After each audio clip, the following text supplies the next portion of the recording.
নিজেকে দূরে রাখো। বান্দার জীবনে যত গুনাহ হবে এর মধ্যে সবচেয়ে বড় গুনাহ হলো শিরকের গুনাহ। 1 নাম্বার অপছন্দনীয় কাজ আল্লাহর কাছে। এই 17টা অপছন্দনীয় কাজের মধ্যে কেবল আমি 1 নাম্বার বলতেছি, শিরকের গুনাহ। কিসের গুনাহ বলেন? শিরকের গুনাহ।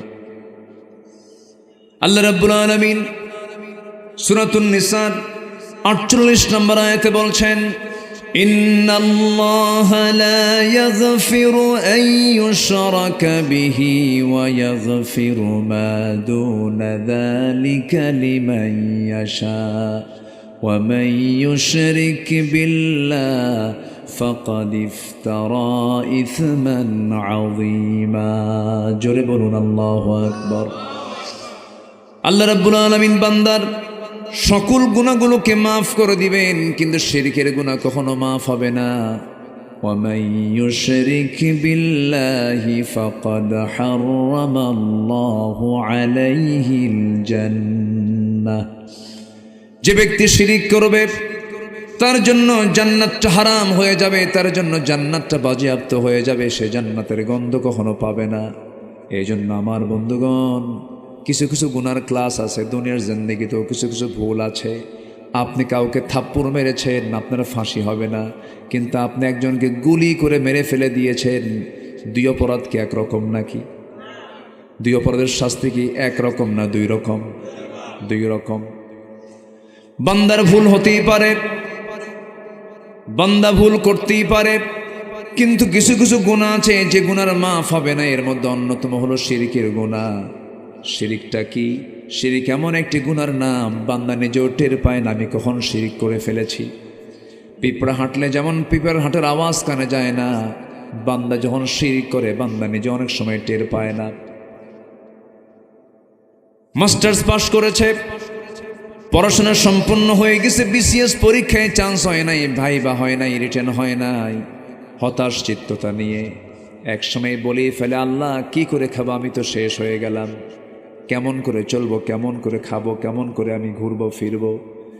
এই যে হতাশা, কে আমাকে দেখবে, কে আমাকে চালাবে, এই যে কথার মধ্যে তার যে অনেকগুলো কথা বের হয়ে গেছে, এর মধ্যে শিরকের কিছু গন্ধ আছে না নাই? আসতে বলবেন না, আছে না নাই? আল্লাহ নিজে বলে দিচ্ছেন, ওয়া মান ইয়াতাওয়াক্কাল আলাল্লাহ ফাহুয়া হাসবুহ। যে ব্যক্তি আল্লাহর প্রতি জীবনের সকল জায়গায় ভরসা রাখবে, তার জন্য কাউকে দরকার হবে না, তার জন্য আমি আল্লাহ নিজে যথেষ্ট। জোরে বলেন সুবহানাল্লাহ।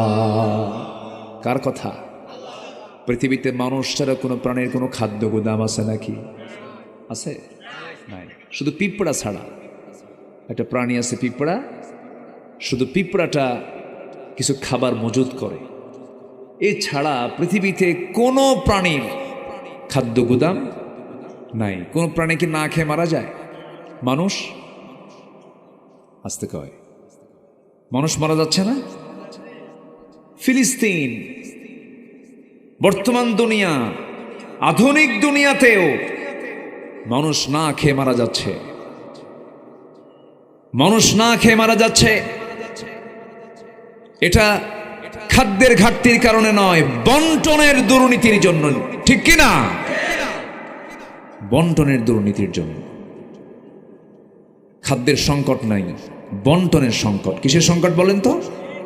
ঠিক আছে, বন্টনের সংকট। সম্মানিত ভাইয়েরা, সম্মানিত বন্ধুগণ, আজকের আধুনিক দুনিয়াতে এমনও দেশ আছে মাসের পরে মাস খাবার নাই, পানি নাই। ফিলিস্তিনের ছোট্ট ছোট্ট বাচ্চাগুলো বাপ হারিয়েছে, মা হারিয়েছে, ঘর বাড়ি বোম্বিং করে উড়াইয়া দিয়েছে।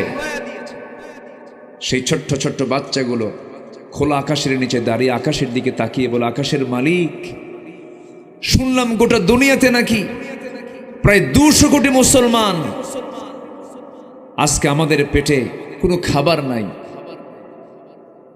আমরা আজকে না খেয়ে আছি। কই পৃথিবীর কোনো মুসলমান তো আমাদের সাহায্যে আমাদের পাশে দাঁড়ায় আসে না, দাঁড়াচ্ছে না। আল্লাহ তোমার আদালতে তাদের বিরুদ্ধে মামলা দিলাম, কি জবাব দিবেন আপনি? সম্মানিত ভাইয়েরা, পৃথিবীর কোনো প্রাণী না খেয়ে থাকে না।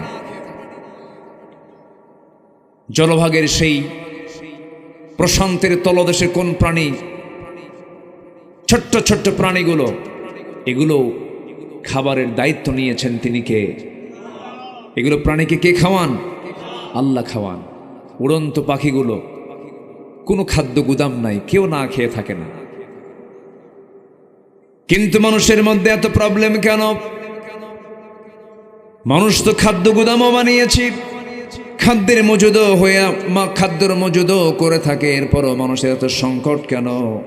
এটার মূল কারণ হলো কোন প্রাণী আল্লাহর আনুগত্যের বাইরে কেউ চলে না। আল্লাহ রাব্বুল আলামিন বলেন, ওয়ালাহু আসলামা মান ফিস সামাওয়াতি ওয়াল আরদ তাওআ ওয়া কারহা।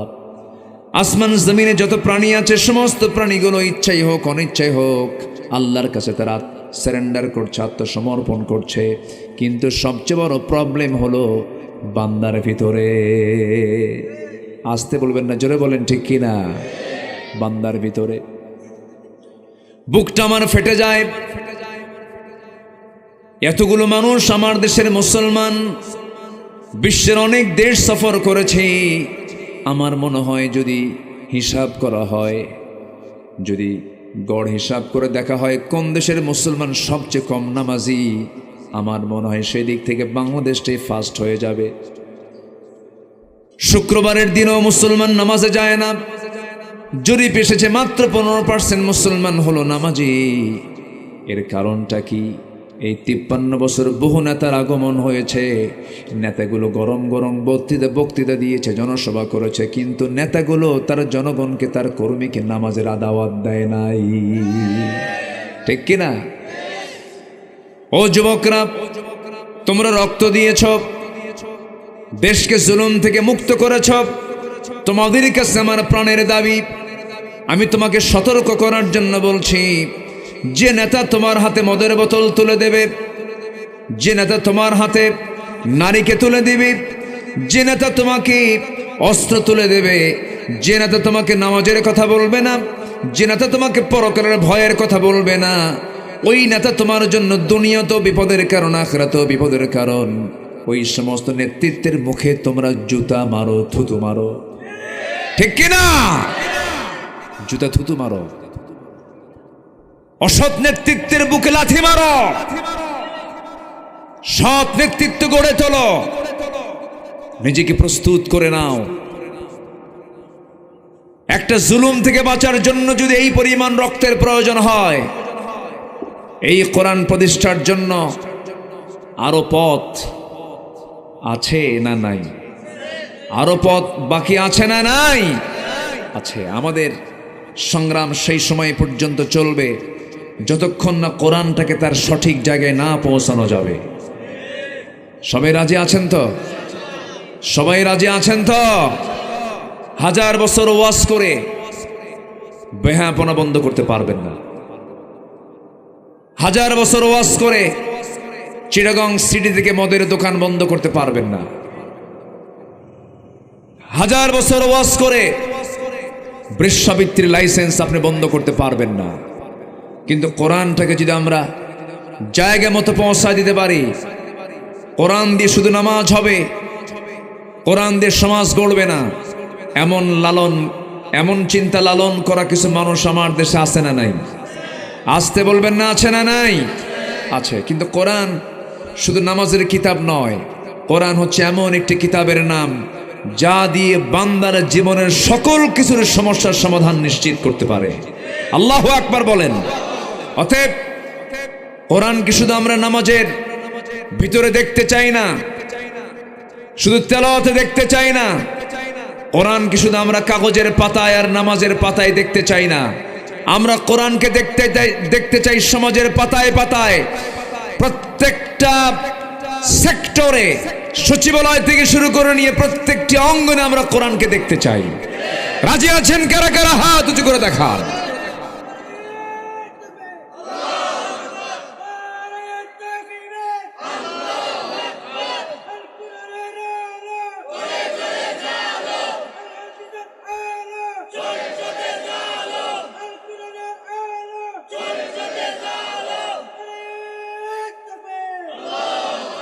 আল্লাহ কবুল করুন, জোরে বলি আমিন, আরো জোরে আমিন। ধোকা তো আমরা কম খেলাম না, অনেক ধোকা খেয়েছি। এই 53 বছরে যে বৈদেশিক সাহায্য আমার দেশে এসেছে, এর 75% চলে গেছে নেতাদের পকেটে, কোনো কাজ হয়নি। যা ছিল দেশের সম্পদ, এই 16 বছরে 18 লক্ষ কোটি টাকা দেশের ঋণ রেখে ওরা নিজেদের পকেট ভরাইছে, 11 লক্ষ কোটি টাকা দেশ থেকে পাচার করেছে। আমরা সুন্দর করে সাজাতে চাই দেশটাকে, অন্য কিছু দিয়ে নয়। আমরা কারো বাবার আদর্শ প্রতিষ্ঠা করতে চাই না, আমরা কারো স্বামীর আদর্শ প্রতিষ্ঠা করতে চাই না, আমরা প্রতিষ্ঠা করতে চাই কার বিধান? আসতে বলবেন না, কার বিধান? এই চিন্তা লালন করে আমরা সামনের দিকে আগাবো, জোরে বলি ইনশাআল্লাহ। আমাদের সাহায্য করবেন কে? সাহায্য করবেন কে? কিন্তু সাহায্য যে করবেন তিনি, কিন্তু আল্লাহর যদি অপছন্দনীয় কাজ যদি আমাদের মধ্যে থাকে, তাহলে কে সাহায্য করবেন? শিরকের কোনো গন্ধ রাখা যাবে না, শনিবারে বাঁশ কাটা যাবে না। আছে নাকি এগুলো? আছে? হ্যাঁ, এইদিকে রবিবারে। আচ্ছা, আমার ওই এলাকায় শনিবারে। খুব সুন্দর মানুষ আপনারা। শনিবারে বাঁশ কাটা যাবে না, মঙ্গলবারে বিয়ে হওয়া যাবে না, আর বিয়ের দিন, বৃষ্টির দিন বিয়ে হওয়া যাবে না। বৃষ্টির দিন যদি বিয়ে হয়, সারা জীবন ওর চোখের পানি ফুরাবে না। ওই যে বৃষ্টি পড়তেছে, ওর চোখের পানিও ফুরাবে না। এরপরে এরকম শিরকের কথা এরকম বহু আছে না নাই বলেন তো? আচ্ছা, সম্মানিত বন্ধুগণ, শিরক এটা মারাত্মক গুনাহ। আমার দেশের একটা বিশাল অংশ মাজার দেখলেই মাথা খারাপ হয়ে যায়। আছে নাকি? আছে না নাই বলেন তো? আচ্ছা, চিটাগাংয়ের দিকে কিন্তু আরো বেশি। শুধু মাজার দেখা মাত্র ওদের মাথা গরম। সামনে হয়তো কোনো কবরস্থান পাইছে, রাস্তা দিয়ে ট্রাক নিয়ে যাচ্ছে, ট্রাকের ড্রাইভার চালাচ্ছে, হেল্পার কয় বস সামনে কিন্তু মাজার শরীফ, ব্রেক মারতেই হবে, ব্রেক না মারলে আপনার গাড়ি কিন্তু উল্টে যাবে। দেখেন, শিরকের গন্ধ আছে নাকি বলেন তো? শিরক আছে না নাই? আচ্ছা, বস ব্রেক মারেন, ব্রেক মারলো, কসকসে 100 টাকার একখান নোট, সামনে কি রাখে ওটা? বক্স আছে, দান বাক্স। দান বাক্সের মধ্যে দিয়ে বলল, বাবা বিপদ থেকে বাঁচাইয়া দিও। বিপদ থেকে বাঁচাবেন বাবা না আল্লাহ? আসতে বলে বাবা না আল্লাহ? যে বলল বাবা বিপদ থেকে বাঁচাও, এটা কি ইমানদারের কথা না মুশরিকের কথা? শিরকের কথা এটা। এগুলো হলো শিরকের গুনাহ। আমার দেশে বহু মাজার আছে, বহু জীবিত ভণ্ড কিছু দুশ্মন আছে, ভণ্ড কিছু শয়তান আছে। ওদেরকে আমি পীর বলবো না, কারণ পীর শব্দটা পবিত্র শব্দ। এই দেশে বহু পীরের আগমন হয়েছে। শাহজালাল ইয়ামিনী, শাহপরান, শাহ মাকদুম, খান জাহান আলী, এই যে বড় বড় আল্লাহর অলিগণ এই জমিনে সবুজ ভূখণ্ডে এসেছেন, তাদের মাধ্যম দিয়ে আমরা ইসলাম পেয়েছি। তাদের ত্যাগ, তাদের কোরবানি কোথায় ছিলেন? ইয়েমেন থেকে এসেছেন দেশে, রাশিয়া থেকে এসেছেন, গোটা পৃথিবীর কত দূর থেকে সব কিছু ছেড়ে দিয়া হিজরত করে তারা দিন প্রচারের জন্য এসেছেন। আজমির শরীফে শুয়ে আছেন খাজা মঈনুদ্দিন চিশতি রহমতুল্লাহ আলাই। রাজা পৃথ্বীরাজের বিরুদ্ধে মোকাবেলা করেছেন। নিঃসন্দেহে তারা হক ছিলেন, বাতিল শক্তির তারা মোকাবেলা করেছেন। তারা হচ্ছেন হক পীর। কিন্তু আমার দেশে কিছু পীর কেবলা আছে যারা উজুই বোঝে না। আছে না নাই বলেন? কি বোঝে না? ওজু বোঝে না, উজুই করে না। পানির তলে কি বলে? পানির তলে মোমবাতি। হ্যাঁ, কি যে স্লোগানগুলো দেয় ওরা। খাজা দিল করে তাজা, ইসমে জালাল, গাজার কলকি খাওয়া হালাল। জোরে কোন নাউজুবিল্লাহ। বদমাইশ এগুলো। এরপরে মোল্লা মুন্সি নামাজ পড়ে, মারেফত তো বোঝে না, বাবার নামে হালকা দিলে অজু গোসল লাগে না। মানে ওদের অজুও নাই গোসলও নাই। যার অজু নাই গোসল নাই, ওকে মানুষ না জানোয়ার? আজ থেকে মানুষ না জানোয়ার? জানোয়ার। জানোয়ারের তো কোনো অজু গোসল লাগে না। এই সংখ্যা কিন্তু কম না, এই সংখ্যা অনেক। এগুলোকে প্রমোট করার জন্য কিছু ভণ্ড, কিছু বদমাইশ আয়াত ছাড়া হাদিস ছাড়া মনে যা আসে তাই কথা বলতো। এই 15 বছর 16 বছর এই তাফসীর মাহফিলের এই প্ল্যাটফর্মগুলোকে তারা নষ্ট করে দিয়েছিল। আমরা সতর্ক থাকব, অযাচিত কোরআন সুন্নাহ নাই এমন কোন আলোচনা আমরা মঞ্চে শুনতে চাই না। আসতে বলবেন না, জোরে বলুন ঠিক কিনা? এটা খেয়াল রাখতে হবে। আমার বন্ধুগণ, শিরকের কোনো গুনাহ করা যাবে না। আরেকটা শিরক হলো চিন্তাগত শিরক। আমার দেশে বহু মুসলমান আছে এমনটা বিশ্বাস করে নেয়। তারা বলে আমি নামাজ পড়বো আল্লাহর নিয়মে, রোজা রাখবো আল্লাহর নিয়মে, হজ করবো আল্লাহর নিয়মে, আমি আমার ব্যক্তিগত আমল দান সদকাগুলো করবো আল্লাহর নিয়মে, সমাজ আল্লাহর নিয়মে চালাবো না, দেশ সমাজ রাষ্ট্রগুলো দুনিয়ার নিয়মে চলবে। এই চিন্তা চেতনার কিছু মানুষ বুঝি বাংলাদেশে নাই। আসতে বলবেন না, আছে না নাই? আছে।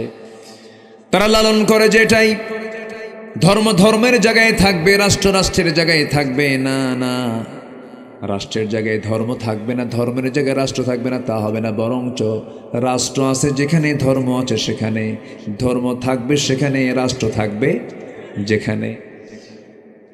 দুটোকে পৃথক করার কোনো সুযোগ নাই। যেই দিন থেকে রাষ্ট্র থেকে দিনকে সরানো হয়েছে, সেদিন থেকে স্বৈরাচারী শুরু হয়ে গেছে। আমার বন্ধুগণ, আমার ভাইরা, আমরা নামাজ যেমন আল্লাহর নিয়ম কানুন দিয়ে আমরা পড়ি, নামাজের মধ্যে কোনো নিয়ম ভঙ্গ হলে নামাজ কবুল হবে না। ঠিক তেমনি সমাজ চালাতে নিয়ে, রাষ্ট্র চালাতে নিয়ে আল্লাহর নির্দিষ্ট বিধান আছে না নাই? বলেন। আসতে বলবেন না, আছে না নাই? কিন্তু সেই বিধানকে যারা লঙ্ঘন করবে, সে আইন কানুনকে যারা না মেনে শুধু ব্যক্তিগত জীবনে ইসলামকে মানতে চায় কিন্তু রাষ্ট্রীয় জীবনে ইসলামকে মানতে চায় না, রসুলকে দাড়িতে মানতে চায়, টুপিতে মানতে চায়, আতরে মানতে চায়, মিষ্টি খাওয়াতে মানতে চায়, কিন্তু নবীজি যে দিন কায়েমের জন্য যে উহুদের ময়দানে দাঁত ভেঙেছেন, রক্ত ঝরিয়েছেন, সেই দাঁত ভাঙ্গা সুন্নতকে অনেকে মানতে চায় না। আছে না নাই? কি আছে কি না বলেন? আছে।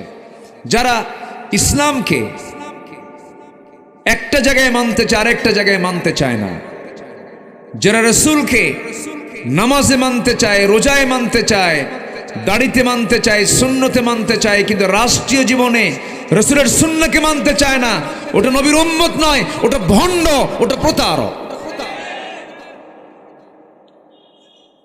ঠিক কিনা? আমার কথা কি মন খারাপ করছেন? সম্মানিত ভাইয়েরা, সম্মানিত বন্ধুগণ, আমরা শিরকের ধারে যাব না। যদি এমন চেতনা কেউ লালন করে, সে মুশরিক। আমরা আইন মানব কার? আসতে বলবেন না, আইন মানব কার? এক জায়গায় না, সব জায়গায়। সব জায়গায় আমার আল্লাহর আইন মানতে হবে। একটু জিকির করি, লা ইলাহা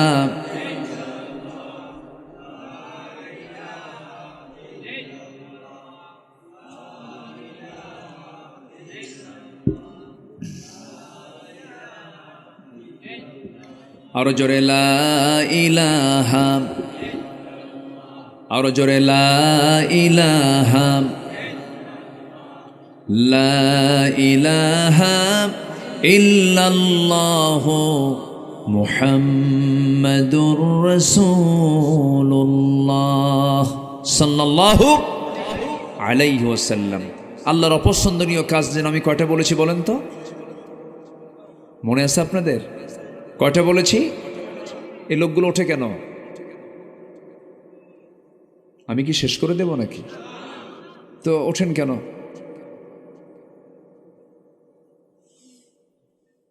বসুন। আচ্ছা, মাহফিলে বসা আগে দরকার না ধৈর্য ধরা আগে দরকার? বসা আগে দরকার না ধৈর্য আগে দরকার? ধৈর্য। বসুন। সময় তো বহু জায়গায় বহু ব্যয় করি, সারা বিকাল চলে যায়, চার আড্ডা শেষ হয় না, কি ঠিক কিনা? সি বিচের সামনে ঠ্যাং পশ্চিম দিকে দিয়া কি মোরাক্কাবা মুশাহাদায় বসে থাকে ঘন্টার পরে ঘন্টা, আছে না? আছে। কত সময় তো এদিক সেদিক চলে যায়। আপনি কি জানেন এই জায়গার কতটুকু বরকত? যতক্ষণ বসে থাকবো ততক্ষণ আমার আপনার আমল নামা থেকে গুনাহগুলো ঝরতে থাকবে। জোরে বলি সুবহানাল্লাহ। বরকতময় জায়গা এটা। আমরা এই অপছন্দনীয় কাজগুলো জেনে যাই, যেন এই কাজগুলো আমাদের জীবনে যেন না আসতে পারে। আমি যদি সমস্ত কাজগুলোকে নিজের জীবন থেকে মাইনাস করতে পারি, জান্নাত পেতে বেশি বেগ পেতে হবে না। এগুলো পরামর্শগুলো মূলত কে দিয়েছেন? আসতে বলবেন না, কে দিয়েছেন?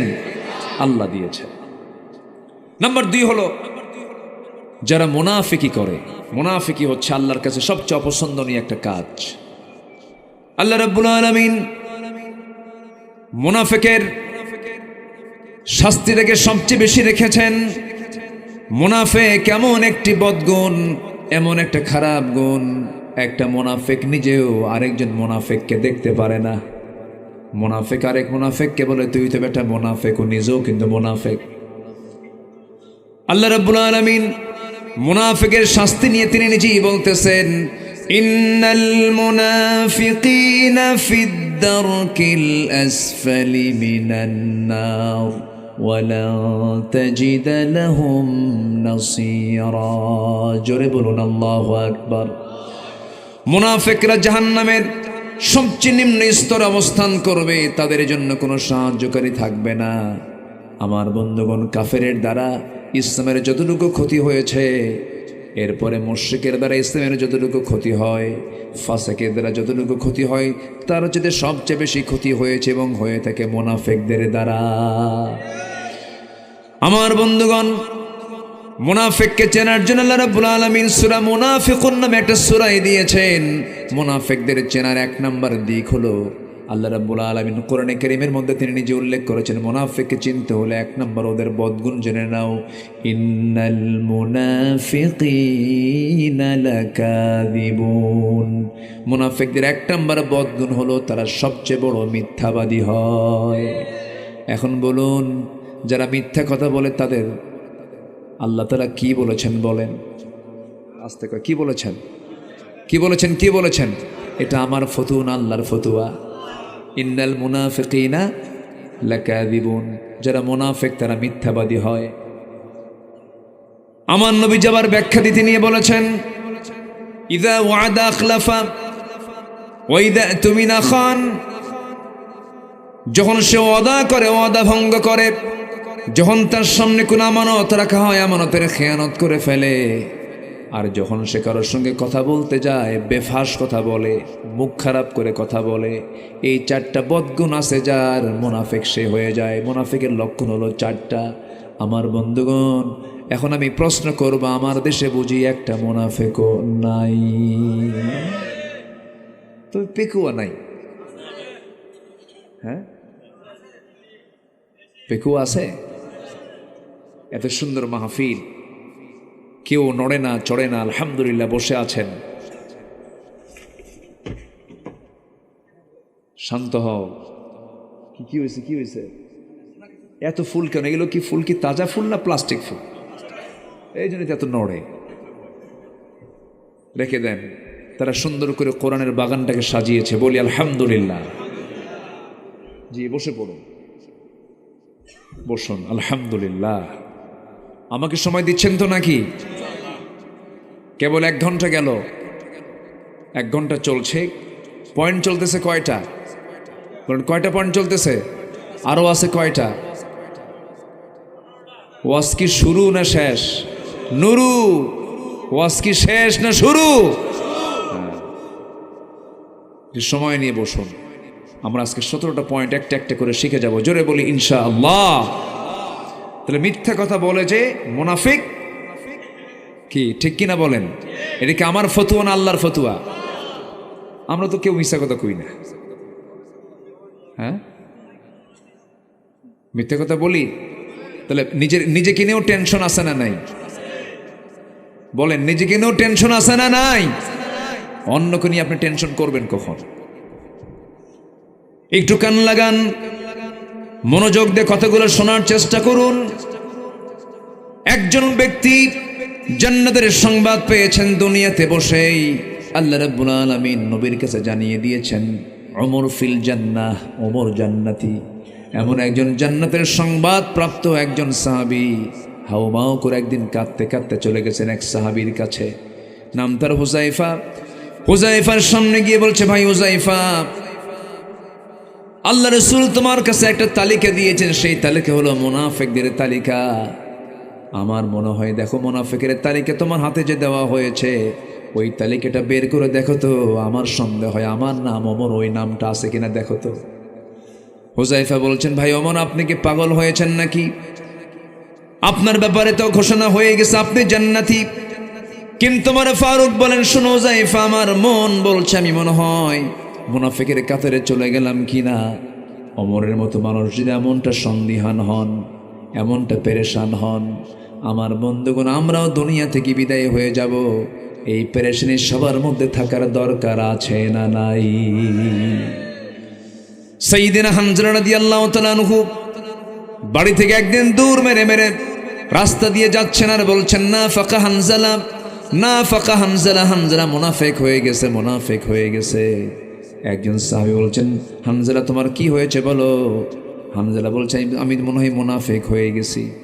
নবীর কাছ পর্যন্ত পৌঁছে বলছেন, ইয়া রাসূলুল্লাহ, আমি বুঝি মুনাফিক হয়ে গেছি। রাসূল বলছেন, কেন, কি হয়েছে? আপনার সামনে বসে থাকলে পরে দুনিয়ার কথা ভুলে যায়, কিন্তু আপনার কাছ থেকে একটু দূরে চলে গেলে পরে দুনিয়ার কথা মনে হয়ে যায়। আমার মন বলছে আমি বুঝি মুনাফিক হয়ে গেছি। রাসূল বললেন, না রে না হামজালা, মুনাফিক হও নাই। বিয়ে করা আমার সুন্নাহ, পরিবার চালানো আমার সুন্নাহ, সন্তানের মুখে খাবার দেওয়া আমার সুন্নাহ। তুমি চিন্তা করো না হামজালা, তুমি মুনাফিক হও নাই। ওই যে সাহাবীদের মধ্যে যে পেরেশানি কাজ করতো, এটাই হলো তাকওয়া। এটা কি বলেন? তাকওয়া। আমরা সর্বক্ষণের জন্য আমরা জবাবদিহি করতে হবে কার কাছে বলেন? আল্লাহর কাছে। একটা দিন পার করব আমি, মনে মনে ভাবতে হবে একটা পরীক্ষার দিন আমার চলে গেল। এই দুনিয়ার প্রত্যেকটা মুহূর্ত আমার জন্য পরীক্ষার হলের মতো। হারাম কোনো কাজে যাওয়া যাবে না, অপছন্দনীয় কোনো কাজে যাওয়া যাবে না, গর্হিত কোনো কাজে যাওয়া যাবে না। মিথ্যা কথা হঠাৎ করে মুখ থেকে বের হয়ে গেছে, সঙ্গে সঙ্গে তওবা করব কার কাছে? একটা হঠাৎ করে গীবত চর্চা মুখ থেকে বের হয়ে গেছে, ক্ষমা চাবো কার কাছে? আল্লাহর কাছে। হয়তো কোনো একটা ভুল করে ফেলেছি, সঙ্গে সঙ্গে স্যারেন্ডার করবো আল্লাহর কাছে আর বলবো, আল্লাহ এই জাতীয় কোনো ভুল আর জীবনে করব না। আমার বন্ধুগণ, যে বান্দার মধ্যে তওবার পরিমাণ বেশি, যে বান্দার মধ্যে ইস্তিগফারের পরিমাণ বেশি, ক্ষমার পরিমাণ বেশি, আল্লাহর কাছে ইস্তিগফার করে তওবা করে, আল্লাহ ওই বান্দাকে মাফ করার জন্য প্রস্তুতি নিয়ে নেন। জোরে বলে সুবহানাল্লাহ। মুনাফিকের কোনো লক্ষণ নিয়ে আসা যাবে না। ইমানদারের জবান হবে একরকম, ইমানদারের জবান কখনো পাল্টাবে না, ওয়াদা কখনো ভঙ্গ করবে না, কখনো ঋণগ্রস্ত হয়ে থাকবে না। ইমানদার ঋণ মুক্ত থাকবে, ইমানদার কখনো ঋণগ্রস্ত থাকতে পারে না। আমার বন্ধুগণ, ঋণী দু প্রকার, অভাবের কারণে ঋণী হওয়া আর স্বভাবের কারণে ঋণী হওয়া। আমার দেশে অভাবী ঋণী বেশি না স্বভাবী ঋণী বেশি? বলেন বলেন বলেন বলেন। স্বভাবী ঋণী বেশি। একটা দেখেন না, ঋণ করে থুয়ে দিছে কত টাকা, সালমান এফ রহমান। সব ব্যাংক লুটপাট, হলমার্ক, শেয়ার বাজার সহ সব দখল করেছিল 16 বছর। হাজার হাজার কোটি টাকার মালিক হয়ে লাভটা হলো কি? লজ্জায় মাথা নিচু হয়ে যায়। পালানোর জন্য নবীজির মুখের সুন্নাত দাড়িটা পর্যন্ত কেটে ফেললো। জানেন না, জানেন না, আপনারা জানেন না? দাড়ি কাটলো, মাথার সাদা চুল কালো বানালো, পাঞ্জাবিটা খুলে গেঞ্জি পরলো, পাজামা খুলে লুঙ্গি পরলো, তরকারিওয়ালা সাজলো। কিওয়ালা? তরকারিওয়ালা সাজলো। নৌকায় চড়েছে বন্ধুকে নিয়ে, বন্ধু দুজন মিলে রওনা দিয়েছে, কিন্তু নৌকার ভিড়ল না। কোস্ট গার্ড ধরে ফেলেছে, ধরে আইনমন্ত্রীকে চিনে বলে, স্যার চিনছি, থানায় যেতে হবে। না নিতে পারলে নিতে পারতেছে না, বলে যে আপনি যার সাথে আসছেন লোকটা কে, তোমরা এখনো চেনো নাই, ওটাই তো দরবেশ। সম্মানিত ভাইয়েরা, জমিনে যারা ফাসাদ সৃষ্টি করবে, আল্লাহর ওয়াদা, ওয়ালআনুহুমুল্লাহ, জমিনে যারা ফিতনা ফাসাদ সৃষ্টি করবে তাদের উপর আল্লাহ লানত পড়বে। এটা কার কথা? আল্লাহর কথা। আজ থেকে 2 বছর আগে 116 জন আলেমের তালিকা করেছিল এক বদমাইশ বিচারপতি শামসুদ্দিন মানিক। নাম শুনছেন তো? কি মানিক? আরে কালা মানিক বলবেন কেন? কালো তো আল্লাহ বানায় দিয়েছে। কালো তো আরো আমাদের মধ্যে বহু লোক আছে। কালো বানাইছেন কে? আল্লাহ। মানিক দুষ্ট। 116 জন তালিকার মধ্যে আমার নামটা ঢুকেছে। অত্যাচার কম করণী 16 বছর। ফেরাউন বেঁচে ছিল হলো 1600 বছর, আর এরা ছিল হলো 16 বছর। সংখ্যার যে মিল হলো কেমনে বুঝলাম না। বুঝলেন?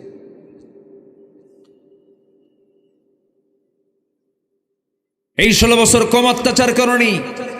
জেলখানায় কোনো অপরাধী থাকে নাই। জেলখানায় ছিল সাধারণ মানুষ বেশি না আলেম ওলামা বেশি। আলেম ওলামা, আলেমদেরকে নিয়ে যে পরিমাণ টর্চার করা হয়েছে,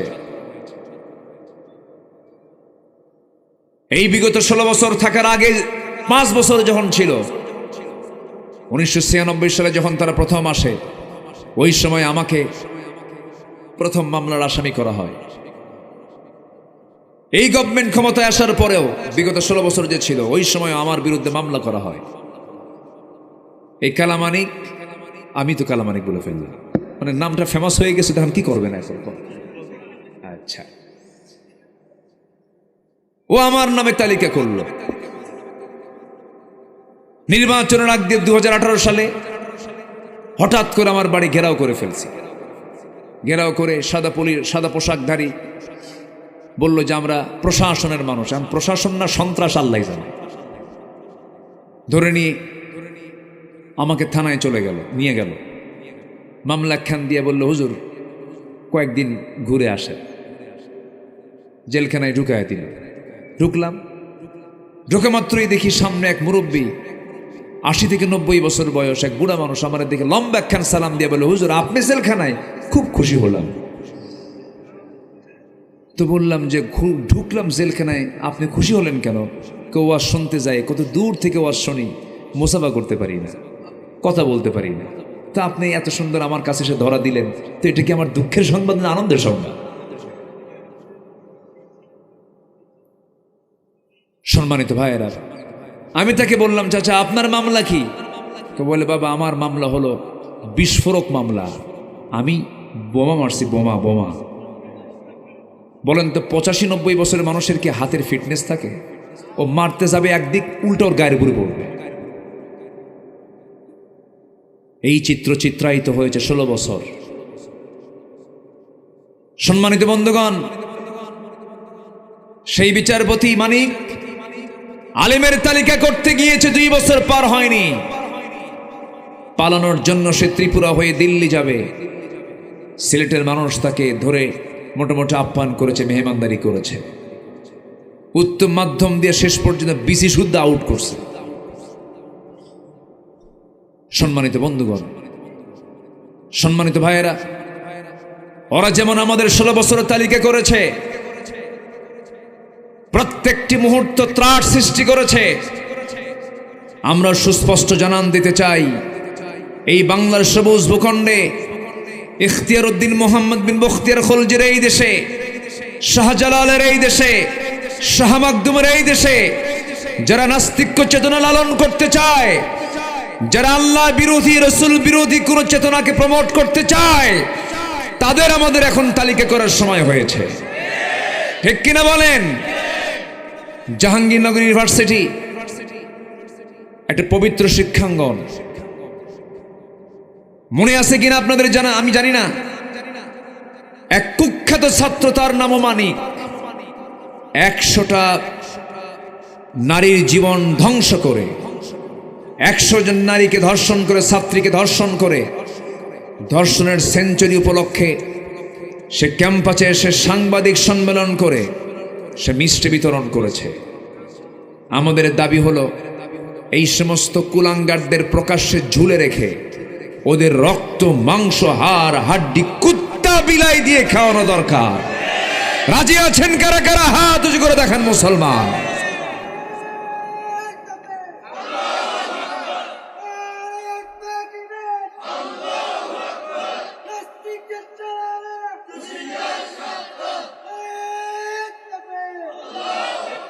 আল্লাহ কবুল করুন, জোরে বলে আমিন, আরো জোরে আমিন। সম্মানিত ভাইয়েরা, মুনাফিকি করা যাবে? আসতে বলুন, মুনাফিকি করা যাবে? মুনাফিকের ঠিকানা জাহান্নামের উসা না নিসা? জাহান্নামের সবচেয়ে নিম্ন স্তর অবস্থান করবে মুনাফিকেরা। মুনাফিকরা আল্লাহর কাছে সবচাইতে নিকৃষ্ট তারা বান্দা, সবচেয়ে নিকৃষ্ট বান্দা হচ্ছে মুনাফিকেরা। কাফিরের দ্বারা, মুশরিকের দ্বারা, জালিমের দ্বারা যত ক্ষতি হয় তার চেয়ে বেশি ক্ষতি হয় হলো মুনাফিকের দ্বারা। আমার নবীজিকেও সবচেয়ে বেশি কষ্ট দিয়েছে কারা বেশি বলেন তো? মুনাফিকেরা। বদর যুদ্ধের উস্কানি দিয়েছে মুনাফিকেরা, উহুদ যুদ্ধের উস্কানি দিয়েছে মুনাফিকেরা, খন্দকের যুদ্ধের উস্কানি দিয়েছে মুনাফিকেরা। আমার নবীজি মদিনায় থাকাকালীন চতুর্দিকে মুনাফিকরা বসবাস করেছে, ইহুদিদের সঙ্গে যোগসাজশ করেছে, যুদ্ধে আগায়া দিয়েছে তারা। মুনাফিকের নবীর সঙ্গে বহু মুনাফিকি করেছে, নামাজও পড়েছে তারা। নবীজির বয়ান শুনে শুনে চোখের পানি পর্যন্ত ফেলেছে। আমার নবীজির বয়ান শুনে মুনাফিকদের চোখের পানিতে গাল ভিজে গেছে, দাড়ি ভিজে গেছে। নামাজ পড়েছে, রোজাও রেখেছে, দানও করেছে, কিন্তু জায়গা মতো সময় গিয়ে তারা মুনাফিকি করেছে। আমার বন্ধুগণ, আমার নবীজির সংসার পর্যন্ত তারা তছনছ করতে চেয়েছিল। কত না শত্রুতা করেছে এই মুনাফিকের দলেরা। আমার নবীজি মুনাফিকদের ব্যাপারে এতটাই কঠোর ছিলেন, মহান রব্বুল আলামিন তাকেও নির্দেশ দিয়েছেন, ইয়া আইয়ুহান নাবিয়্যু জাহিদিল কুফফারা ওয়াল মুনাফিকিনা ওয়াগলুয আলাইহিম ওয়া মাআওয়াহুম জাহান্নাম। জোরে বলুন আল্লাহু আকবার। হে রাসূল, আপনি কাফিরদের বিরুদ্ধে মোকাবেলা করুন, মুনাফিকদের বিরুদ্ধে মোকাবেলা করুন। মুনাফিকদের ব্যাপারে আপনি কখনো নরম হবেন না, কঠোর হবেন, কারণ মুনাফিকদের ক্ষতি ইসলামের দ্বারা, ইসলামের সবচেয়ে বেশি ক্ষতি হয় মুনাফিকদের দ্বারা।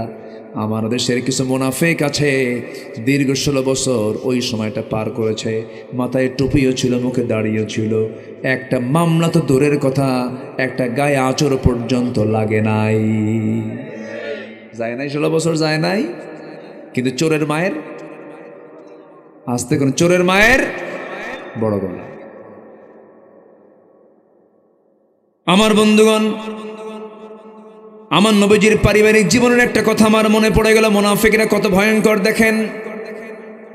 যদিও জানা কথা, একটু বোঝানোর জন্য আবার রিপিট করছি, একটু মনোযোগ দিয়ে শুনবেন। আমার নবীজি মদিনা থেকে সাহাবায়ে কেরামকে নিয়ে কোনো একটা অভিযানে বের হলেন। সেই অভিযান থেকে আবার ফেরার পথে নবীজি একজন সাহাবীকে দায়িত্ব দিয়ে বলেন, সাহাবী শোনো, এই জায়গা থেকে মদিনায় যাওয়ার পথে এতগুলো সাহাবী, কিছু সাহাবী পথ হেরে যেতে পারে, পথ ভুলে যেতে পারে। সাফন, তোমার দায়িত্ব হলো যে সমস্ত সাহাবী আমার পথ ভুলে যাবে তাদেরকে ধরে ধরে নিয়ে তুমি তোমার নিজ দায়িত্বে মদিনা পর্যন্ত পৌঁছায়া দিবা। সাফন বলছেন, ইয়া রাসূলুল্লাহ, ঠিক আছে, আপনার দায়িত্ব, আপনার দেওয়ার দায়িত্ব আমি যথাযথভাবে পালন করব। কিন্তু বাদ তো কেউ পড়ে নাই, বাদ পড়েছেন আসল মানুষ। তিনি হচ্ছেন আমার নবীজির প্রাণ প্রিয় স্ত্রী আয়েশা সিদ্দিকা রাদিয়াল্লাহু তাআলা আনহা। কেমন করে বাদ পড়লেন? ফেরার পথে তিনি ছিলেন উটের পিঠে, পালকির ভিতরে, হাওদার ভিতরে। হঠাৎ করে তিনি বলে ফেললেন, ওই উট যিনি চালাচ্ছিলেন তাকে ডাক দিয়ে বলছেন, আমার হাজুদের চাপ এসেছে, প্রকৃতির চাপ এসেছে, আমাকে নামায় দাও। উটটা বসায় দেওয়া হলো, পালকি নামায় দেওয়া হলো। পালকি থেকে, হাওদা থেকে নেমে তিনি আড়ালে চলে গেলেন শৌচকার্য করার জন্য। দেরি হয়ে গেছে, একটু ফিরতে দেরি হয়েছে। আম্মা জান আয়েশা এত চিকন ছিলেন যে, এত কম ওজনওয়ালা ছিলেন যে, যে সাহাবী দায়িত্ব নিয়েছেন সেই সাহাবী ভেবেছেন মনে হয় আম্মা জান আয়েশা ফেরত এসেছেন, হাওদার মধ্যে উঠেছেন, পালকিতে উঠেছেন। পালকিটা আস্তে করে টান দিয়ে তিনি উটের পিঠে বসায়া দিলেন, কিন্তু আম্মাজান আয়েশা বাদ পড়েছেন, তিনি টের পান নাই। অর্থাৎ আম্মাজান আয়েশা থাকলেও যে ওজন, না থাকলেও সে ওজনে এত ওজন শূন্য তিনি ছিলেন। বাদ পড়ে গেছে। আম্মাজান আয়েশা কি রেখে সবাই চলে গেছে। সব যখন চলে গেছেন বহুদূর পর্যন্ত, আম্মাজান আয়েশা এসে দেখেন কেউ নাই। সামনে আস্তে করে চাদর মুড়ি দিয়ে তিনি বসে গেলেন। পর্দার বিধান তখন নাজিল হয়ে গেছে। আম্মাজান আয়েশা মনে মনে চিন্তা করেন, আহারে মনে হয় বিপদে পড়ে গেলাম। তিনি আল্লাহর কাছে দোয়া করছেন, প্রার্থনা করছেন আল্লাহর ফায়সালা। দূর থেকে লক্ষ্য করে দেখেন কে যেন বসে আছে। ওই দায়িত্বপ্রাপ্ত সাহাবী কাছাকাছি এসে দেখেন কেউ তো বসে নাই। আমার নবীর স্ত্রী আম্মাজান আয়েশা সিদ্দিকা তিনি বসে আছেন। দায়িত্বপ্রাপ্ত সাহাবী বলছেন, আম্মাজান আয়েশা আপনি চিন্তা করবেন না, আপনার কোনো টেনশন নাই, আমি আপনাকে সঙ্গে করে নিয়ে মদিনা পর্যন্ত নিরাপদে পৌঁছায় দেব। এই কথা বলে আম্মাজান আয়েশাকে ঘোড়ার পিঠে চড়াইয়া দিলেন। রাত্রি নিরাপদে সফরে মদিনা পর্যন্ত আমার নবীর ঘরে পৌঁছায় দেওয়া হলো। নবীর ঘরে যখন তিনি পৌঁছে গেছেন, মুনাফিকদের কানে এই সংবাদ চলে গেছে, তোমরা কি জানো গত রাত্রিতে সাফওয়ানের সঙ্গে একই ঘোড়ার পিঠে আয়েশা এসেছে। আয়েশা ঠিক নাই, আয়েশার চরিত্র নষ্ট হয়ে গেছে, সতীত্ব নষ্ট হয়ে গেছে।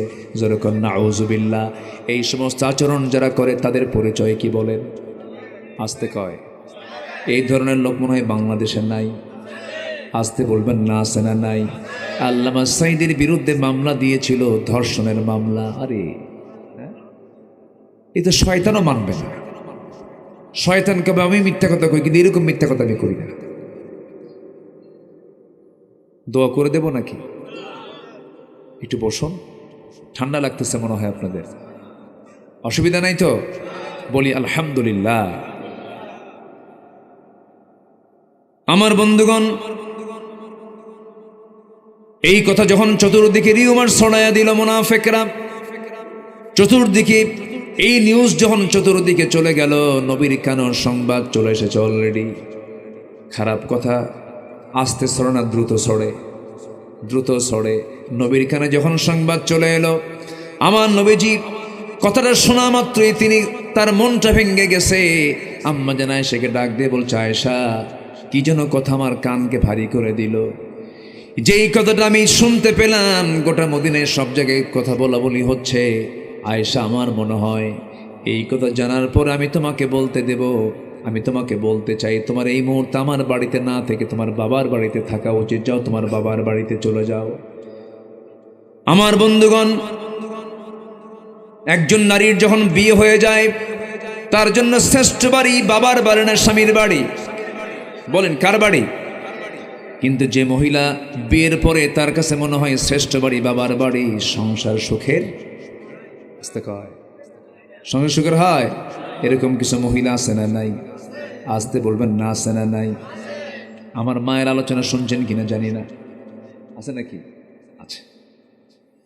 মা তো অবশ্যই সম্মানী, বাবা তো অবশ্যই সম্মানী, অবশ্যই তারা সম্মানিত জন। মা বাবা, ছেলে হোক, ছেলের কাছে হোক আর মেয়ের কাছে হোক, অবশ্যই সম্মানিত মানুষ তারা।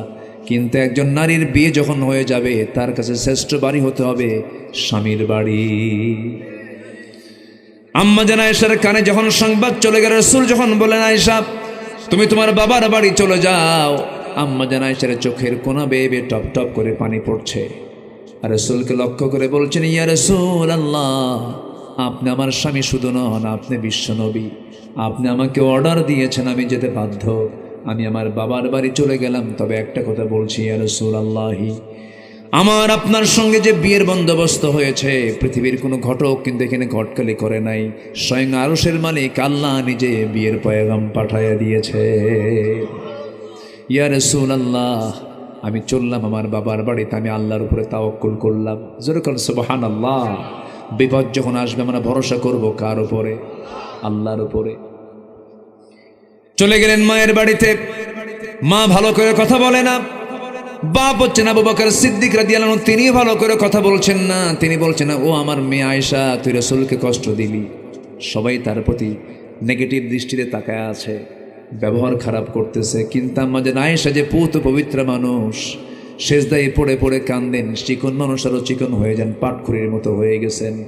কাঁদতে কাঁদতে যায়, নামাজ ভিজে যায় গোটা রাত। আমার নবীজি যখন ঘুমাতে যান, ঘুমটা ধরে না। হাতটা আগায় দিয়ে ভাবেন আয়েশা বুঝে আসে, আয়েশা নাই, বুকটা খান খান হয়ে যায়।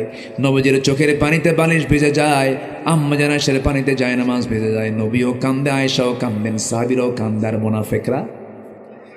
মোনাফেকরা হাসে। আল্লামা সাইদির ফাঁসির রায় দিয়া, রায় যেদিন হলো গণজাগরণ মঞ্চে হাসির মিষ্টি সরালো সেই জায়গায়, কোথায় তোরা আজকে কোথায়?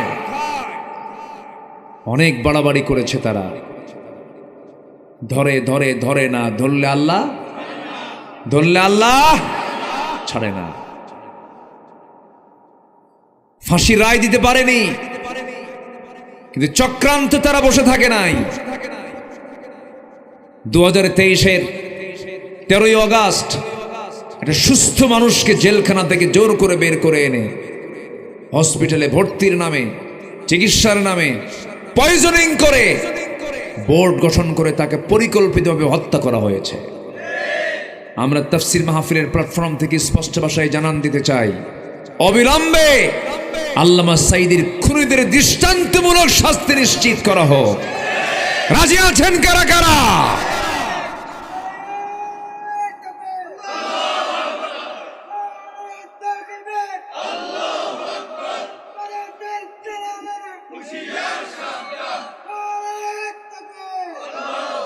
আল্লাহ কবুল করুন, জোরে বলি আমিন, আরো জোরে আমিন। আল্লাহ আছেন না নাই? আসতে বলে আল্লাহ আছেন না নাই? প্রায় লোকই বলতো না মরা পর্যন্ত আর সেন্স হবে না, বলতো না? আমার কথা কি টের পাচ্ছেন, বুঝতেছেন তো নাকি? না মরা পর্যন্ত কাম হবে না। আল্লাহ কেমনে ধরেন? আল্লাহু আকবার বলেন, আল্লাহু আকবার। ওরা ভেবেছিল কে আছে আমাদের মোকাবেলা করবে? কে আছেন? আসতে বলবেন না, কে আছেন? আল্লাহ আছেন। জুলুম দিয়ে শাসন কখনো টিকসই হতে পারে না। আম্মা জান আয়েশা কাঁদতেছেন, রাসূলও কাঁদতেছেন। আম্মা জান আয়েশা বলেন, আমি নিজেকে ধন্য মনে করি, আমি নবীর জীবনে যত স্ত্রী রাসূল পেয়েছেন এর মধ্যে আমি একমাত্র স্ত্রী, আমি ছিলাম কুমারী। আমি নিজেকে ধন্য মনে করি, রাসূল আমার শানে বলেছেন আয়েশা আমার শ্রেষ্ঠ স্ত্রী। আম্মা জান আয়েশা বলেন, 9টা কারণে আমি শ্রেষ্ঠ।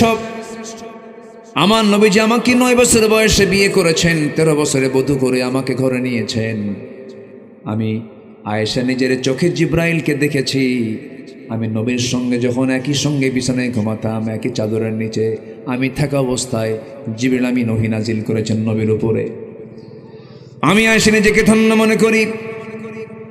আমার নবীজি আমার ব্যাপারে এতই সন্তুষ্ট ছিলেন, মাঝে মাঝে তিনি আমার কথা বলতেন। আমি নিজেকে ধন্য মনে করি, আল্লাহ তাআলা আমার শানে কয়েকটা আয়াত পর্যন্ত নাজিল করেছেন। আমি আয়েশা নিজেকে ধন্য মনে করি, আমার নবীজি যখন দুনিয়া থেকে বিদায় নেবেন আমার ঘরে তিনি ইন্তেকাল করেছেন, আমার সামনেই তিনি কথা বলেছেন, আমার সঙ্গে তার সর্বশেষ কথা হয়েছে। আমার ঘরে ঢুকিয়ে বলছেন, আয়েশা আমার শরীরটা ভালো না, যে কোনো মুহূর্তে দুনিয়া থেকে বিদায় হয়ে যাব, মালাকুল মউত চলে আসবে, আয়েশা তোমার কাছে আমার কিছু কথা আছে। আমার নবীজি ফ্রিলি কথা বলা শুরু করে দিলেন। এমন সময় বলছেন, আয়েশা রে প্রচণ্ড মাথা ব্যথা হচ্ছে। মাথায় পানি ঢেলে দেওয়া হলো। হঠাৎ করে বেলাল আজান দিয়ে ফেললেন। রাসূল বলছেন, ও আমার আয়েশা, বেলাল তো আজান দিল, মসজিদে যাওয়া দরকার। আমার নবীজি ঘুমন্ত অবস্থা থেকে, শুয়ে থাকা অবস্থা থেকে তিনি দাঁড়াতে লাগলেন, মাথা চক্কর মেরে পড়ে যেতে লাগলেন।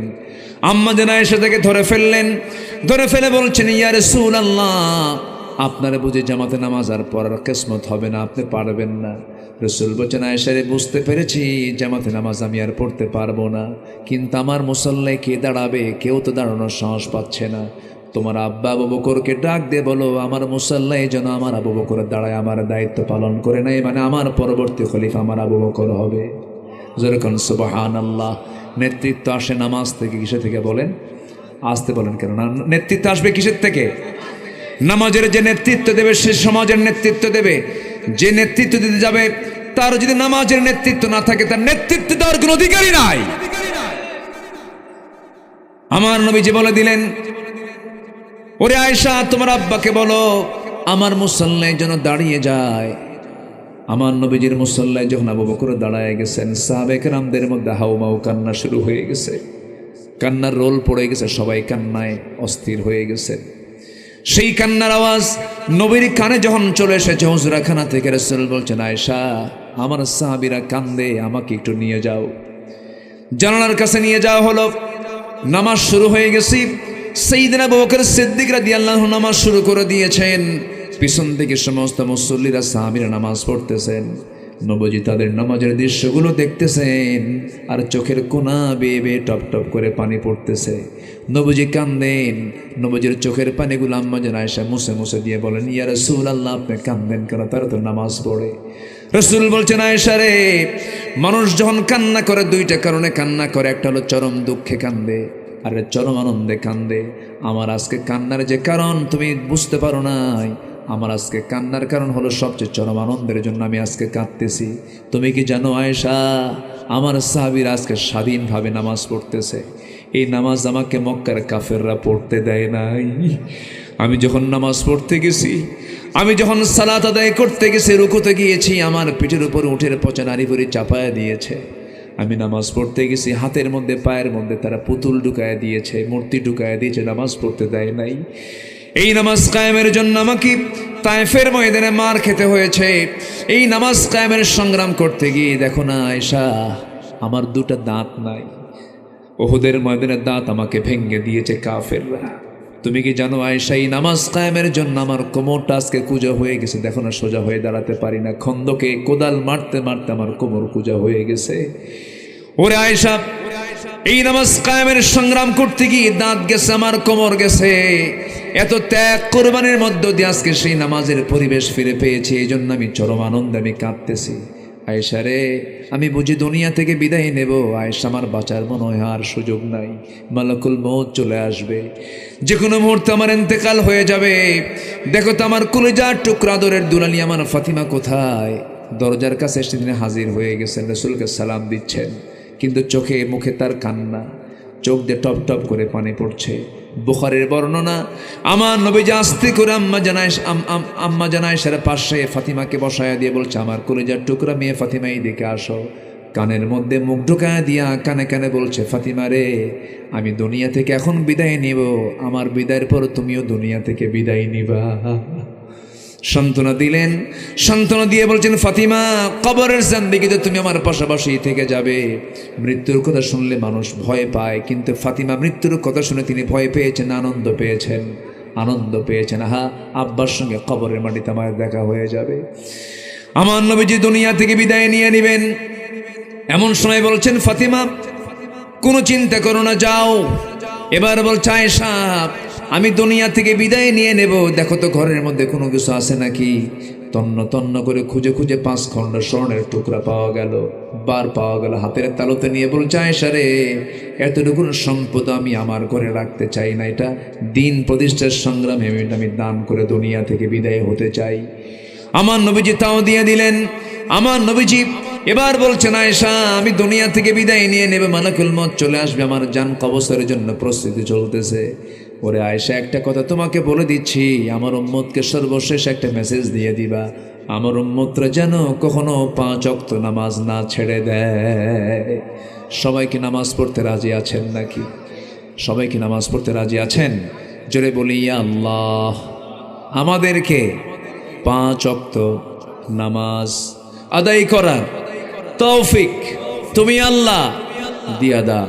জোরে বলি আমিন, আরো জোরে আমিন, আরো জোরে আমিন। আমার বন্ধুগণ, আমার নবীজি এই কথা বললেন, দুনিয়া থেকে তিনি বিদায় নিয়ে নিলেন। নবীজির শেষ কথা ছিল সালাত। আমার আল্লাহ তাআলা কিয়ামতের দিন প্রথম কথা বলবেন কি নিয়া? আরো জোরে কি নিয়া? জাহান্নামে যাবার 1 নম্বর কারণ কি বলেন? সালাত। কিন্তু আজকে কত নেতা আমার দেশে আসলো গেল, কেউ তো সেই সালাতের বয়ান কেউ করলো না রে ভাই, ঠিক কিনা? সব ধোঁকাবাজ, সব কি ধোঁকাবাজ। যে আপনাকে জাহান্নাম থেকে বাঁচার জন্য সতর্ক করবে না, সে কিসের বন্ধু? সে কিসের নেতা? জুতা মারা দরকার বেদবদের। কষ্ট পাচ্ছেন? বাস্তব তো তাই। যে আমার পরকালের উপকারে আসবে না, যে আমার আখিরাতের উপকারে আসবে না, সে আমার কিসের নেতা? ওই নেতৃত্ব আমরা মানি না। জোরে বলি ইনশাআল্লাহ, জোরে বলি ইনশাআল্লাহ। আম্মা জান আয়েশা স্বামীর ঘরে না বাবার ঘরে? কেউ তো কিছু কয় না। কার ঘরে গেছেন? আলোচনা কি শেষ হয়েছে? আলোচনা আছে না নাই? জোরে বলি ইনশাআল্লাহ। আল্লাহ পছন্দ করেন কয়টা কাজ? আজকে আলোচনায় কয়টা কাজ? 17টা কাজকে, অপকর্মকে অপছন্দ করেন। এর মধ্যে চলতেছে কয় নাম্বার? আরো আছে কয়টা? 15টা। বলেন এখন মাহফিল কয়দিন হওয়া দরকার?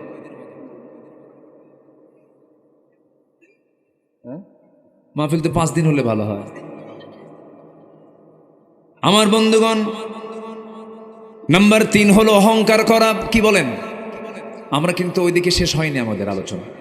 আম্মা জান আয়েশার যে প্রেক্ষাপটটা আমরা শেষ করতে পেরেছি, দেখি আমরা একটু এইদিকে আসি, আবার একটু লাইনে চলে আসি। আবার বলবো, চাচা তো লাইন মানে অপেক্ষায় আছেন। জি আলহামদুলিল্লাহ। আমি এলাকা তো আসি, এলাকার মানুষের মন মেজাজ বুঝি। আলহামদুলিল্লাহ, আলহামদুলিল্লাহ বলেন। খুব সুন্দর মানুষ আপনারা। নাম্বার 3 হলো অহংকার করা যাবে না। কি করা যাবে না বলেন তো? অহংকার। অহংকার করার যোগ্যতা কার? আসতে বলে, অহংকার করার যোগ্যতা কার? আকাশ আমার, কে বলবেন? জমিন আমার, কে বলবেন? সূর্য আমার, কে বলবেন? তুমি কি বলবা বান্দা? তুমি কি বলবা? তুমি তোমার একটু লুজ মোশন হলেই তো কাম সারা। বাথরুমে 7-8 বার সকালে গেলেই তো বউ তো চেনা যায় না। কি ঠিক কি না? সামনে বউ হাঁটে না মা হাঁটে চেনা যায় না। কি ঠিক কি না? তোমার কিসের অহংকার? তুমি তো দুর্বল, শ্রমিকে নির্গত 1 ফোঁটা পানি থেকে তোমার জন্ম। তোমার তো কোনো উল্লেখযোগ্য, তোমার অহংকার করার মতো কোনো গুণ তোমার মধ্যে নাই। অহংকার করার একমাত্র যোগ্যতা বলুন, জোরে বলুন, কার? লিমানিল মুলকুল ইয়াওমা, আজকে রাজত্ব কার? তাবারাকাল্লাযী বিয়াদিহিল মুলকু ওয়া আলা কুল্লি শাইইন কাদির। সে অহংকার যখন বান্দার মধ্যে ঢুকে যাবে, তার পতন হয়ে যাবে। যখন বলে ফেলছে রাজাকের নাতিপুতিরা চাকরি পাবে নাকি, কইছে না? এটা কি বিনয়ের কথা না অহংকারের কথা? আল্লাহ কয় থাম। কি ধরে নাই? আল্লাহ ধরে নাই, ধরে নাই, ধরে নাই, ধরেছে। দেশ কি কারো একার? দেশ কি কারো একার না সবার? সবাইকে নিয়ে কথা বলতে হবে। আমার বন্ধুগণ, অহংকার করেছিল ফেরাউন, পানিতে চুবান দিয়ে মেরেছেন। অহংকার করেছিল নমরুদ, ন্যাংরা মশাদে বিদায় করেছেন। অহংকার করেছিল আবু জেহেল, নিষ্পাপ নাবালক সন্তানকে দিয়ে দুনিয়া থেকে তাকে বিদায় ঘটিয়ে দিয়েছেন। আমার বন্ধুগণ, যুগে যুগে যারাই অহংকার করেছে, ক্ষমতার অহংকার দেখিয়েছে, তাদেরকে মুহূর্তের মধ্যে শেষ করে দিয়েছেন তিনি আমার কে? জোরে বলেন, তিনি আমার কে? আল্লাহ। আমার বন্ধুগণ, অহংকার করা যাবে না। আল্লাহ রাব্বুল আলামিন বলেন, লা তামশি ফিল আরদি মারহান ইন্নাকা লান তাখরিকাল আরদা ওয়া লান তাবলুগাল জিবালা তুলা। জোরে বলুন আল্লাহু আকবার। অহংকার করো না, জমিন অহংকার করে চলো না। তোমার অহংকারে তুমি 1 চুল পরিমাণ উঁচু হতে পারবে না, জমিন 1 চুল পরিমাণ দাবা দিতে পারবে না। তোমার কিসের অহংকার? তোমার অহংকার করা মানায় না। অহংকার করবেন একমাত্র তিনি আমার কে? আল্লাহ তাআলা। ইমানদার বিনয়ী হবে, ইমানদার ক্ষমাশীল হবে, ইমানদার জমিনে চলবে অত্যন্ত বিনয়ী হয়ে, মানুষের সঙ্গে খুব বিনয়ী হয়ে কথা বলবে, সুন্দর আচরণ করে কথা বলবে, বুক উঁচু করে দম্ভ ভরে নিচের দিকে না তাকায় যারা অহংকার করে হাঁটবে, তাদের অহংকারকে মুহূর্তের মধ্যে চূর্ণ করতে পারেন তিনি আমার কে? আমার বন্ধুগণ, অহংকার করা হচ্ছে আল্লাহর অপছন্দনীয় কাজ। শিরকের কাজ করা যাবে না, মুনাফিকি করা যাবে না, অহংকারে দেখানো যাবে না। নাম্বার 4 হলো কুফরি করা যাবে না, অবাধ্য হওয়া যাবে না। আমার বন্ধুগণ, নাম্বার 5 হলো আল্লাহ রাসূলকে কষ্ট দেওয়া যাবে না, আল্লাহ এবং রাসূলকে যারা কষ্ট দিবে তাদের ঠিকানা হবে জাহান্নাম। তাদের ঠিকানা কি হবে? জাহান্নাম। আল্লাহ রাব্বুল আলামিন বলছেন, ইন্নাল্লাযীনা ইউযুনাল্লাহ, মানুষ টাকা নাই, পয়সা নাই, ব্যাংক নাই, ব্যালেন্স নাই, কিচ্ছু নাই। সকালবেলা ঘুম থেকে উঠেই নামাজ পড়ে চলে গেছে জমিতে, কোদাল মারতে মারতে এমন অবস্থা, প্রচণ্ড ক্ষুধা, বাড়িতে এসে আদা সিদ্ধ কোনো কিছুই নাই। সকালবেলা রাতের পোড়া খাবার, রাতের সেই পান্তা ভাত পাতিল ভরা ছিল, সেই পাতিল ভরা এক পান্তা, 1 কেজি পরিমাণ পাতিলের সেই পান্তা লবণ দিয়া, পেঁয়াজ দিয়া, শুকনো মরিচ অথবা কাঁচা মরিচ দিয়া এমন মারা মারলো গোগ্রাসে। এক চোটে 1 কেজি পান্তা খাওয়ার পর যখন বলা হয় খাইছো কেমন, পেটের কোনা ফোটছে, আরো কেজি হলে ভালো হয়। কি ঠিক কিনা কন? আমার বন্ধুগণ, রিজিক কে দেন? আসতে বলুন, রিজিক কে দেন? তাহলে আপনি সন্তানকে মারবেন কেন? সন্তানকে হত্যা করবেন কেন? আল্লাহ বলছেন এটা আমার কাছে খুব অপছন্দনীয় কাজ, কারণ সন্তান পৃথিবীতে তোমার দিয়েছেন, কিন্তু তোমার সন্তান হতে পারে কিন্তু বান্দাটা কার? বান্দি কার? আল্লাহর বান্দা, আল্লাহর বান্দি। কারণ তারা জিকিরের জন্য দুনিয়াতে আসছে, তুমি জিকিরটা বন্ধ করলা, রাগ করবেন কে? রাগ করবেন কে? বান্দা জিকির করে কার? তুমি কি মারতে পারবা নাকি? তুমি মারতে পারবা না। সন্তান হঠাৎ করে পেটে চলে আসছে, বার্থ কন্ট্রোল তো করেই, এরপরও কাম হয় নাই, সন্তান পেটে চলে আসছে, এখন কি করা যায়? স্বামী চাপ দিয়ে বলে চাকরিটা ছোট, বেতন কম, বাচ্চা পেটে আসছে, বাচ্চা রাখা যাবে না, যা। আছে কিনা? আছে কিনা? ডায়াগনস্টিক সেন্টারে চলে গেল, সন্তান হত্যা করে ফেললো। আল্লাহ বলছেন, লা তাকতুলু আওলাদাকুম খাশিয়াতা ইমলাক নাহনু নারযুকুহুম ওয়া ইয়্যাকুম। আমার বন্ধুগণ, আল্লাহ বলছেন সন্তানকে তোমরা জীবিকার ভয়ে হত্যা করো না, আমি আল্লাহ নিজে রিজিকের দায়িত্ব বন্টন করেছি। জোরে কোন সুবহানাল্লাহ। আমি নিজে রিজিক দিয়ে দিব, সন্তান তুমি হত্যা করতে যাবে না। দেখবেন ডায়াগনস্টিক সেন্টারগুলোতে গিয়ে সন্তানগুলো অ্যাবর্শন করে আসে। আমার বন্ধুগণ, এই অপরাধ কিন্তু ছোটোখাটো নয়, কারণ মানুষ খুনের অপরাধ কিন্তু ছোট নয়। যে মা, যে বাপ সন্তানকে জীবিকার ভয়ে হত্যা করবে, আল্লাহ রাব্বুল আলামিন কিয়ামতের দিন তাকে খুনির কাতারে শামিল করায় তাকে তুলবেন। যেরকম নাউযুবিল্লাহ। আবার দেখবেন সন্তান পেটে আসছে, যায় বলে ডাক্তারকে, বলে ডাক্তার খাও তো ছেলে না মেয়ে হয়েছে। আছে কি না? কব এগুলো ওয়াজ করবো, কথা বলবো, দোয়া করে দিই। অনেক রাত হইল তো, আলোচনা চলুক, হুজুর মরুক। মাইক তো ভালো হয়ে গেছে এখন দেখি। এতক্ষণ কি করছিলেন আপনারা? হ্যাঁ, কি ছিল না? এখন তো মাইক সুন্দর, মোটামুটি ভালোই হয়েছে। যে বলি আলহামদুলিল্লাহ। এই ওঠেকে ধরেন তো, ওই যে পিছন থেকে কে গেল? ভাবছেন হুজুর দেখে না? না, বসেন, বসে গেছে। আলহামদুলিল্লাহ, অনেক রাত হয়েছে, আমি কষ্ট দিচ্ছি না তো আপনাদের? আবার বলি আলহামদুলিল্লাহ। আল্লাহ তুমি শহীদ ওয়াসিমের কবরটাকে জান্নাতের টুকরা বানায় দাও, তার আব্বা আম্মাকে ধৈর্য ধরার তৌফিক দিয়ে দাও। দুটো ছেলে, একটা ছেলে বেঁচে আছে, আল্লাহ তুমি তাকে হায়াতে তাইয়্যিবা দান করো। জোরে বলি আল্লাহুম্মা আমিন। সাথে সাথে আমাদের যে প্রবলেমগুলো আছে, আল্লাহ আমাদের প্রবলেমগুলোকে তুমি আল্লাহ সলভ করে দাও, জটিলতাকে তুমি আল্লাহ সহজ করে দাও। জোরে বলি আল্লাহুম্মা আমিন। জি, সন্তানকে হত্যা করা, সন্তান আপনার হতে পারে, কিন্তু বান্দাটা কার? আল্লাহ। ডায়াগনস্টিক সেন্টারে গিয়ে বলে ডাক্তার দেখো তো ছেলে না মেয়ে। ছেলে হলে পরে কোনো কথা নাই, দারুণ খুশি। বাচ্চা হওয়ার আগে 10 কেজি মিষ্টি বাড়িতে পৌঁছে যায়। বাচ্চা কিন্তু হয়ই নাই, তার আগে কয় কেজি? 10 কেজি। আর যদি মেয়ে সন্তান হয়, কিরকম খুনি, কিরকম পাষাণ। স্বামী স্ত্রী দুইজন মিলেই বলে মেরে ফেলো। যেরকম নাউযুবিল্লাহ। বিআইয়ি যামবিন কুতিলাত। আছে না আয়াত? আছে না নাই? আল্লাহ নিজে বলছেন কোন অপরাধে হত্যা করা হয়েছে, কোন অপরাধে হত্যা করা হয়েছে। কত মারাত্মক কথা। সব যুগেই মেয়ে সন্তান হলে পরে একটু মনক্ষুণ্ণ হতো। আজকের সমাজেও দেখবেন যদি সন্তানটা মেয়ে হয়, বাড়িতে মনে হয় মানুষ মরে গেছে। এরকম হয় না? এরকম হয় না? আচ্ছা, জন্ম নিলে এটা কি আনন্দের কথা না দুঃখের কথা? সন্তান পৃথিবীতে আসলে কি আনন্দ না দুঃখ?